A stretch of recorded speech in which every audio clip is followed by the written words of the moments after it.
Don't stop.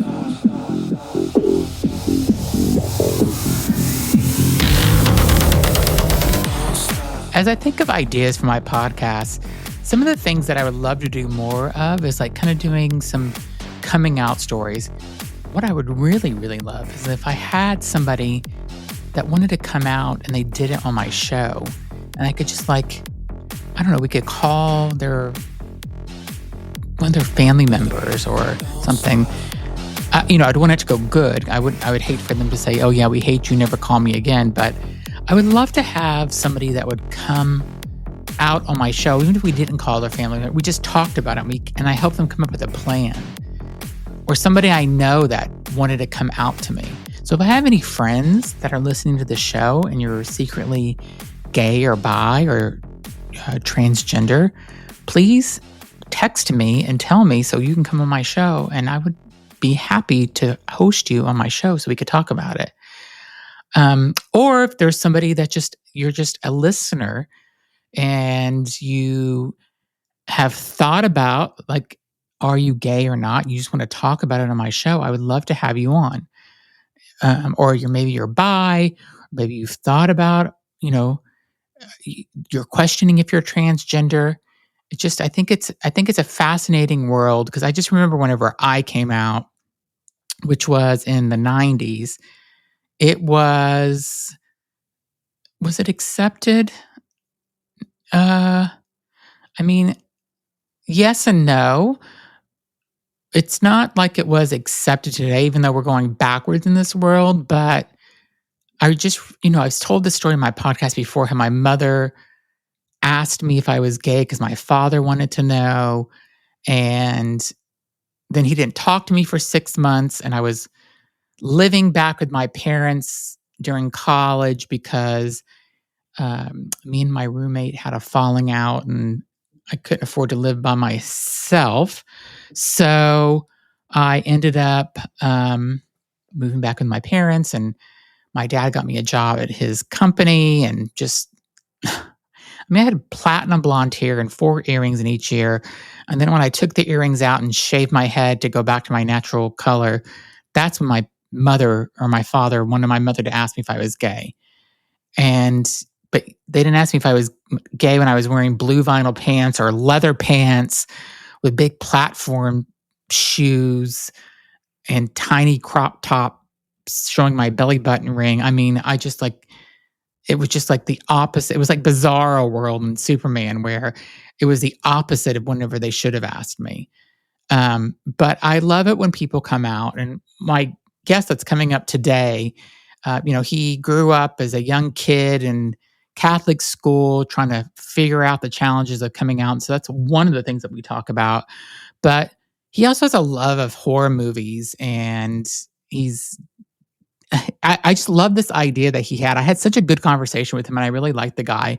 And I even ordered his cookbook, and one of his cookbooks, and it's called the Ultimate Chick Flick Cookbook. And he has the Horror Movie Night Cookbook. And I ordered these, and my husband, when they came in through Amazon, took them both. And what I said I wanted to do, and I was talking with Richard, who's my guest today, I said, I want to have a party where I have people, I use these cookbooks, and because they have a drink basically that you can do with it, and a meal that you can make, and then you watch the movie together that's in the cookbook. And I want to have friends over, and I want to do that because I think it'd be fun. And without me talking to my husband Andrew about this, he actually said, "Oh, we should do this." So I think Richard came up with a great idea. And I love his cookbooks, and he has books on Amazon. He has another book called Gay for Plays that I ordered that one as well. All his books are really great. So after you listen to this, go to the description of the podcast. You can order the books for yourself. So thanks so much for listening, and hope you enjoy the interview with Richard. Hi, thanks for joining me on the Everything and Anything and a Bit Gay podcast. Today, I have a guy, he's got multiple talents. His name is Richard Sargent. He is based out of Palm Springs, California. And we're doing this interview in August, so I'm assuming it's pretty hot today in Palm Springs. So welcome to the show. Thank you. Yes, it's nice to be inside in the AC. Yes. So I wanted to kind of start with your growing up when you were growing up as a kid, about just your childhood. Can you kind of just, and I've got a little bit of a write up on you, and that's why I'm asking you kind of straight out that question about how you were. Tell me about your childhood. Let's just go there. I grew up in Pittsburgh, Pennsylvania. I was in the city. We were, lower middle class family, like any Italian family. My grandmothers lived a street away, and my aunts and uncles were 2 streets away, and Yep. it was all very family oriented. Um, I grew up knowing I was a little bit different from everybody else, and I was teased a lot for it. I mean, apparently everybody else knew that I was gay before I did. Like family or No, kids? no, my like all the like neighborhood bullies and everything Yeah, would, kids are so pin me in a corner, and they're so mean. yeah, the stuff you see in movies that you don't think is real that really does happen still. Unfortunately, like they pin you in a corner and start calling you, gay and all that other stuff. But anyway, so I was a good student.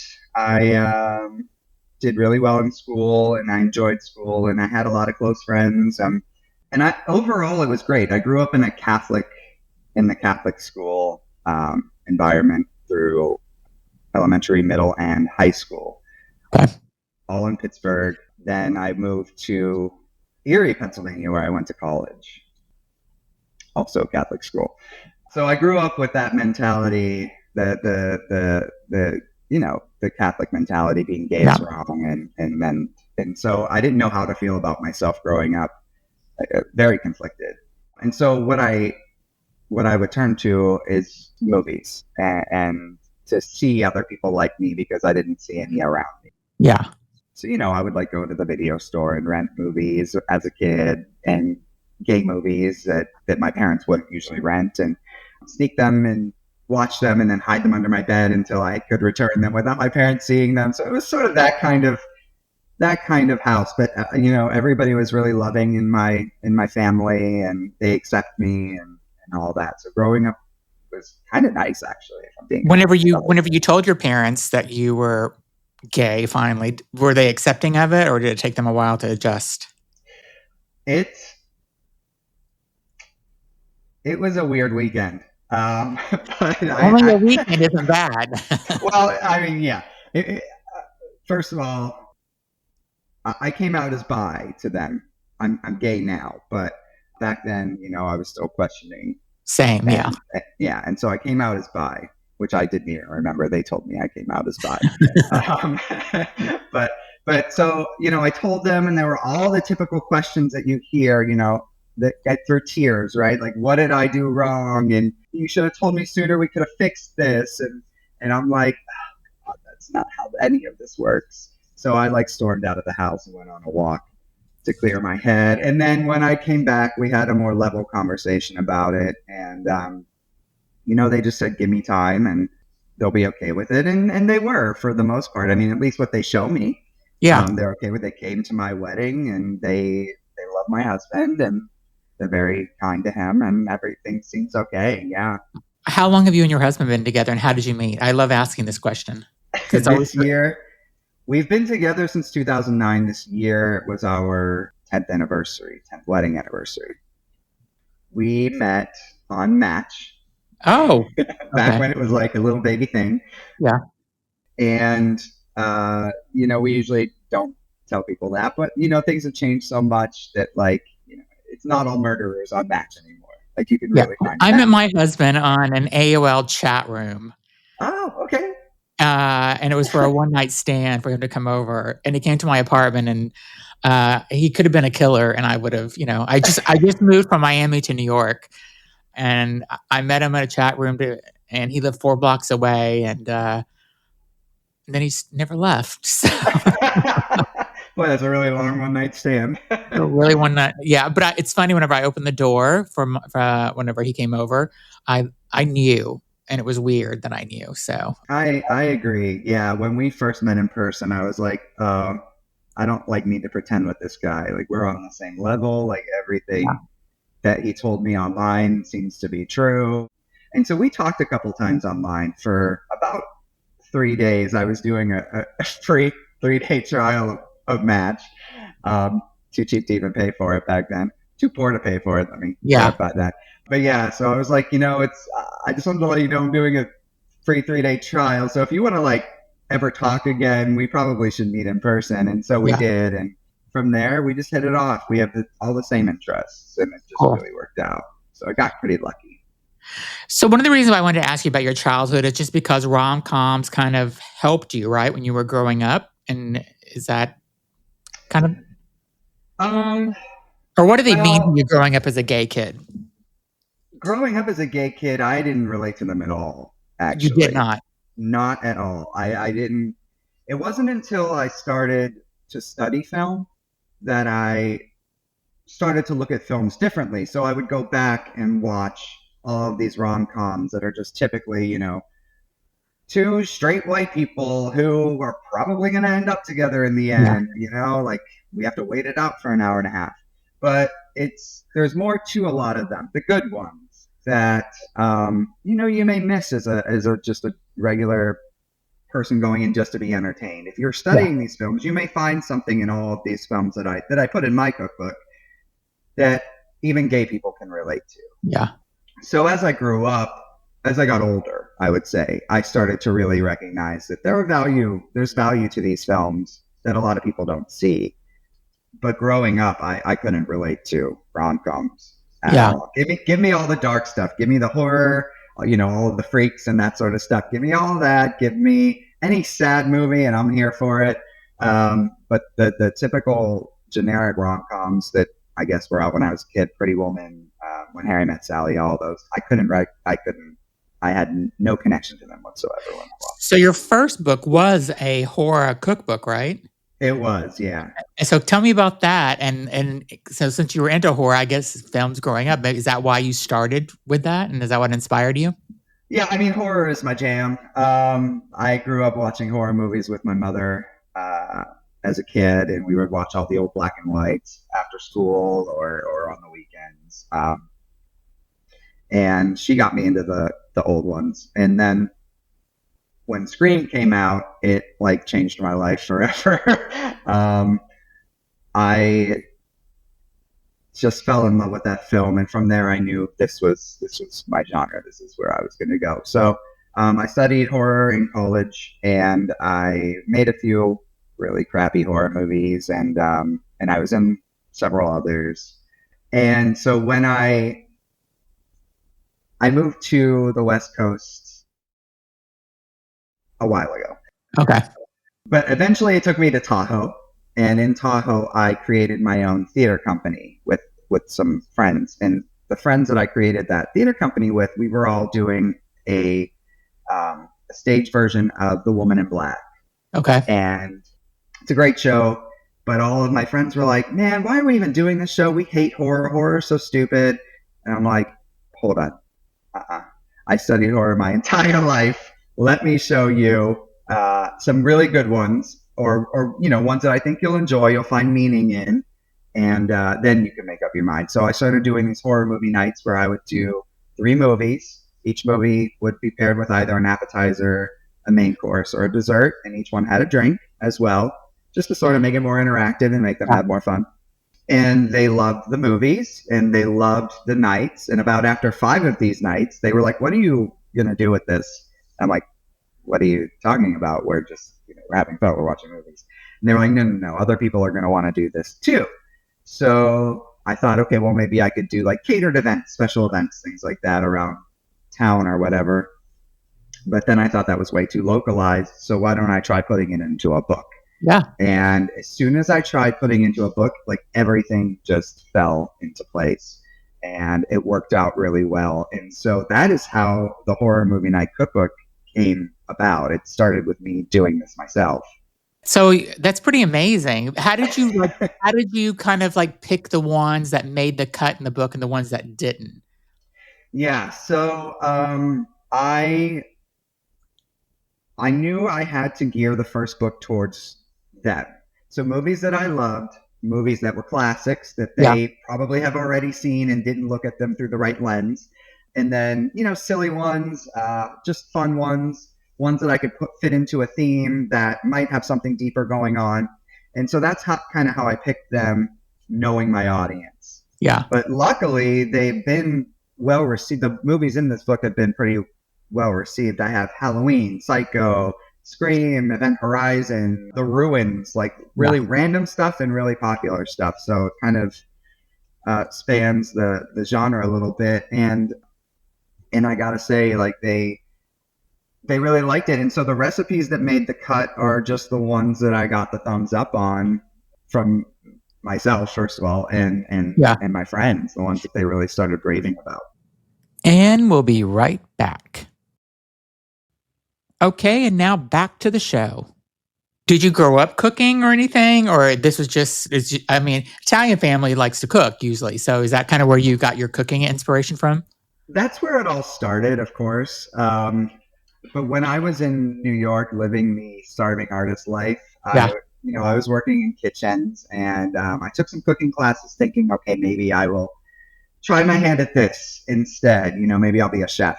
And I loved it. I loved cooking, but I also realized that if I do this for a living, I'm going to hate it. So I decided not to do that and sort of put it on the back burner. But I would always spend time in the kitchen, especially when I moved west and all of the ingredients were really fresh. Like I really loved creating new things in the kitchen for dinner parties and just even for me and my husband. And so when this came around, I was like, "Oh, this is a way I can combine both of my loves," and it worked out. So, and now your latest cookbook is the Ultimate Chick Flick Cookbook, right? That's right. Yeah, the Ultimate Chick Flick Cookbook. So tell me what films are kind of part of that. Well, this one came about because my first one really it took off, and I was really surprised. And a lot of my fans, a lot of the feedback I got was, we love the idea of the book. Everything is great. We just do not like horror films. They scare us. We don't want to watch them. Okay. And so you should do chick flicks.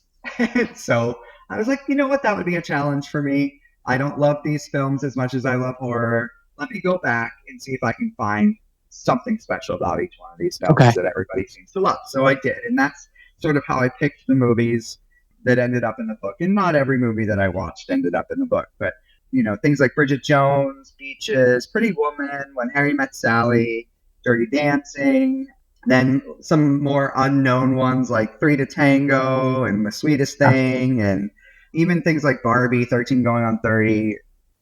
They're not all rom-coms, though.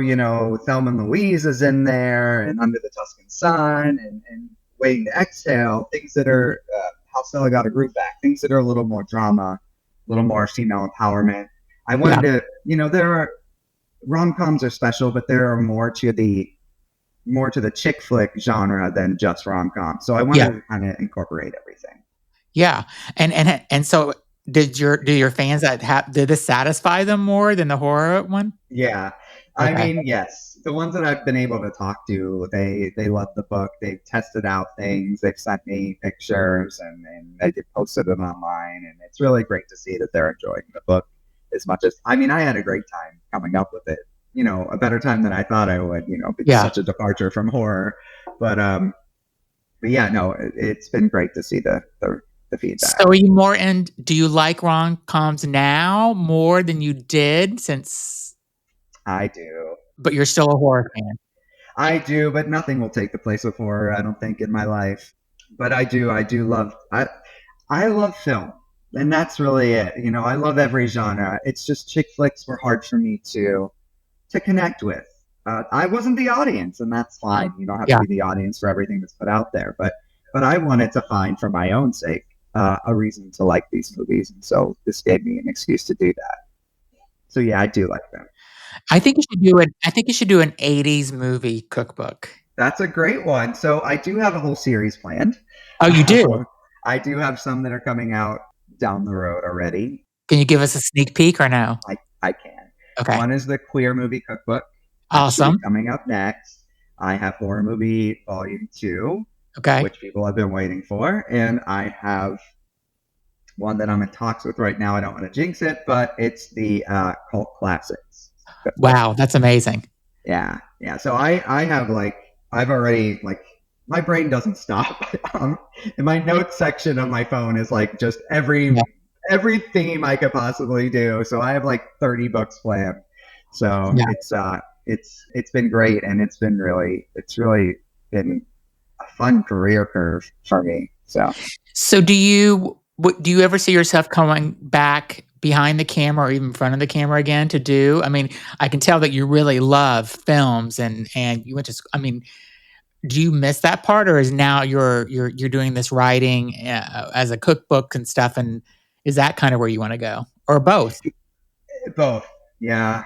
It, I'm someone who doesn't stop. So I feel like I could balance both. It's just a matter of finding the right time to do a film again, because it's not just me. Like, it's Yeah, just me doing these. Me yeah, cooking for people, having the testing the recipes. I have time to do just me. But when I have to assemble a whole cast and crew and all of that, it's about timing. And right now, I don't think it's the right time. But I do want to get back behind the camera, in front of the camera. I'm which do you thinking about prefer? maybe getting back on stage. I think I prefer acting. I love being someone else. Yeah, It's great to find a character and be able to put everything into that, and just step away from your own life there for however long it is. yeah, I just really enjoy that. But I do have an eye for directing as well. I feel like as a director, you get to oversee everything and make sure it's yeah, exactly how you want it. And so I like that part of directing yeah, as yeah. well. But I think I would prefer to be performing. I love it that you have the notes section because I feel like I thought I was the only one that does that because I have like 25 million notes in my notes iPhone notes section, and it's just like I have an idea for a podcast or a guest I want, and I need to like go through and organize it a little more though, because I feel like I started every time I have an idea. Mine's a mess. Yeah. Every time I like lyrics to a song or whatever, I just go right to that note section. It's so useful for me.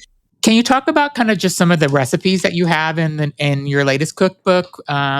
Just I have a couple in here. Brewski Beer Cheesecake from Barbie. Yeah. Yeah. So that one, I mean, if you've seen the film, you'll understand how the Yeah, Brewski beer relates to it. And I thought, rather than just do a beer cocktail, because again, every movie comes with a meal and a cocktail, I thought, well, why don't I try to incorporate that into the dessert? And so I I flattened the beer. I used a cream ale, which is a little bit sweeter. You wouldn't even really know that there's beer in this yeah, recipe if you didn't read it first. And so I decided to put it into a cheesecake, and my husband hates cheesecake.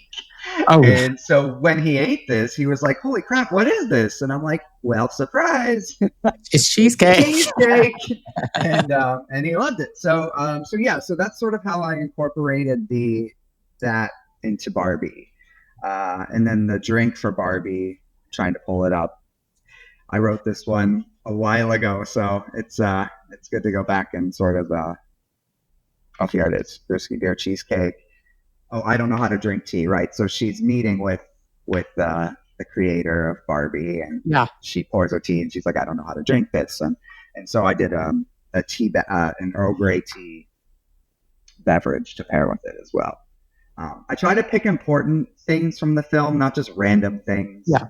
that people can that it feels like they're being brought into the movie, not just like, oh, they're sitting here eating popcorn, so let me make popcorn. You know what I mean? So I don't know if I said this at the beginning of the podcast or before we started, but I just ordered all.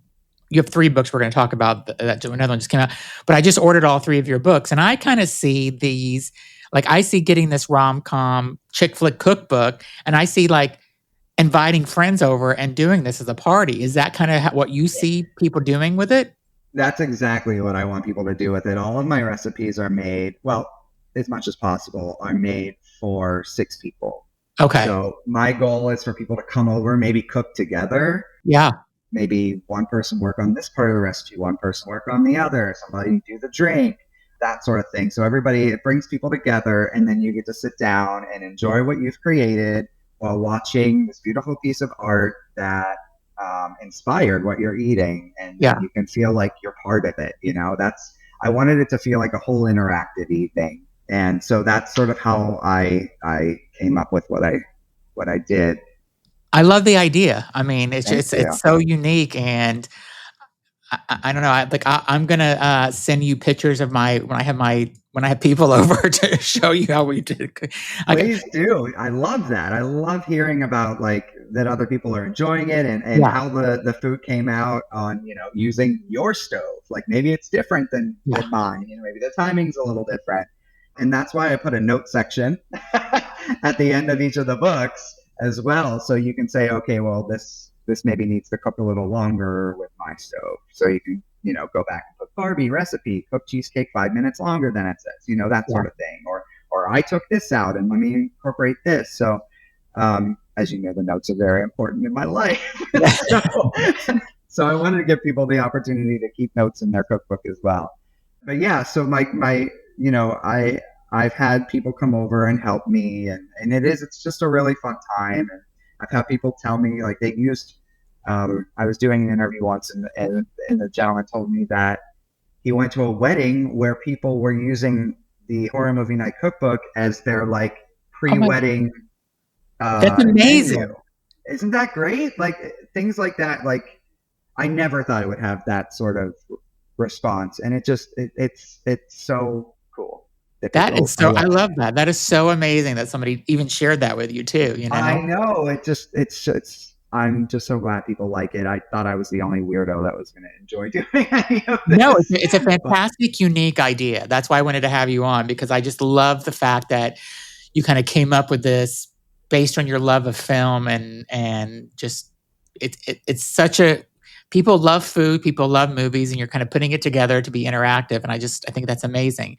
I love it also that there's cocktails in it, because when I have people over, I'm always, I don't want to do the same cocktails that I feel like I always default to. So this is really kind of giving a good guidance and helping me think of something new. So that's. Oh, good. Oh, thank you. Yeah, no, I knew I couldn't get my friends to come over if I didn't have booze involved. So, yeah. So that's sort of where that started. But yeah, it's so funny. I don't really drink much anymore. The only time I drink is when I'm putting these cookbooks together. So, so I hope that you enjoy them, and I hope or maybe you do like a California / Massachusetts, since marijuana is legal, and like do a cook like that, because that's like what.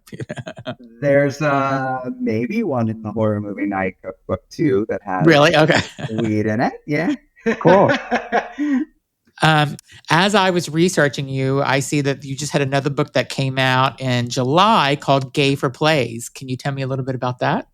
Sure, yeah. So I went to school for theater and communications and film and all that. So I've been writing for the stage for a while. A lot of my short plays, have been produced across the country. And some of the ones that I really liked, some of the ones that have been produced before, and I know I'm pretty much done with those. They're not getting any more rewrites. Okay.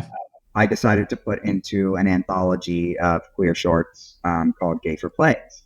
And there's 7 plays, some award winners, some nominees, some comedy, some drama, some political plays. It's all focused around the queer experience, and it's a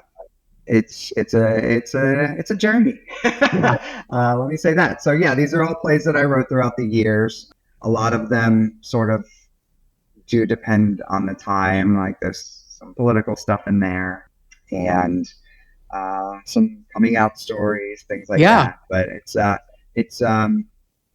just a little collection of things that I thought people might want to read as a little distraction. That's amazing. Thanks.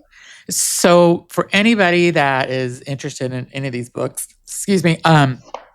I will put a link to all 3 of Richard's books in the description of the podcast or this video. If you're is Amazon the best place? That's what I was going to put the links to. Is that, or is there? That is one place where you can get all 3. The Horror Movie Night Cookbook is sold pretty much anywhere in stores. Okay. The other 2, for now, are just on Amazon.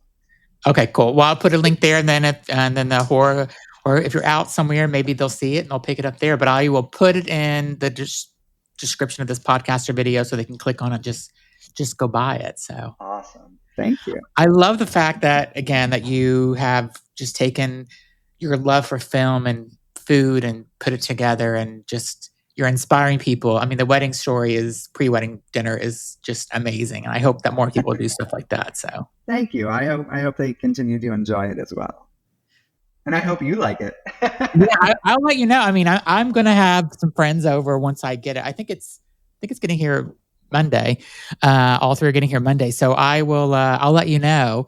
And before this episode comes out, I always do a little kind of intro. And so as part of my intro, I'll make sure I use the cookbook first, and I'll talk about my experience with it for the intro. So awesome. Yeah, I'd love to hear it.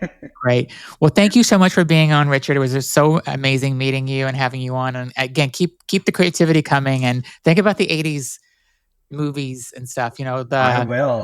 16 Candles, all it practically writes itself. The 80s are so classic. So yeah, I will definitely think of that.